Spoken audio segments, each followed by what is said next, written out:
Okay, so I thought this video it would be wise to give you a bit of a narration of what's going on, having had the swarms at the farm and the two beehives under very close supervision for the last few weeks.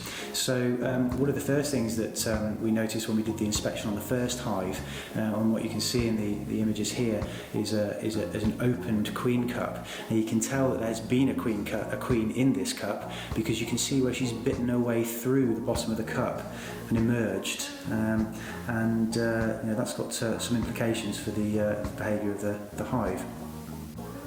So what we're looking at here is Chris Wells removing a queen cup, a sealed queen cup, from hive number 1.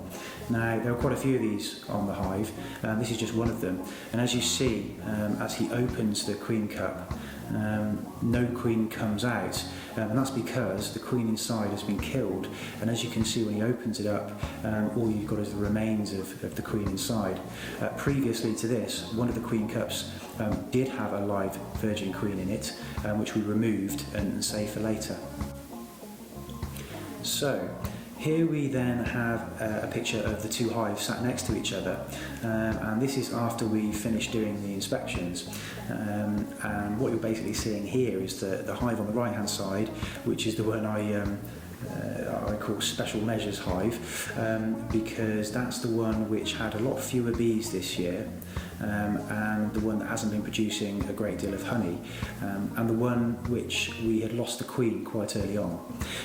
The other hive over to the left, the one I'm calling hive 1 for the time being, you'll see is a lot taller, and that's because I've had to add lifts to this hive so that we can add supers, which are the internal parts which contain the honey.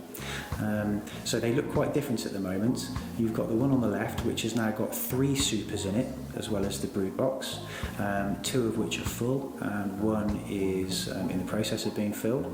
And the hive on the right, the special measures hive, which is looking rather short and stubby at the moment, and that's because all that's in there at the moment is the brood box, and we're leaving that tied down for now, and waiting for the new queen to be produced, so that hive can continue to flourish and develop, and hopefully produce some honey this year as well.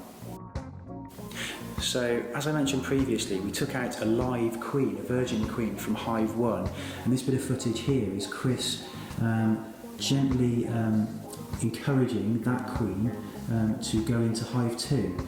Because there are so few queen cups in hive 2, we deemed it as a good idea to put this virgin queen into hive 2 to give it a much better chance of maintaining the colony and the queen being successful. So if none of the queens that are being produced from that hive are successful, hopefully at least this one that we've introduced ourselves will be successful.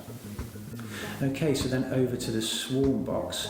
So this is myself and Chris Wells looking for a queen in the swarm box. This is the main swarm that was collected last week.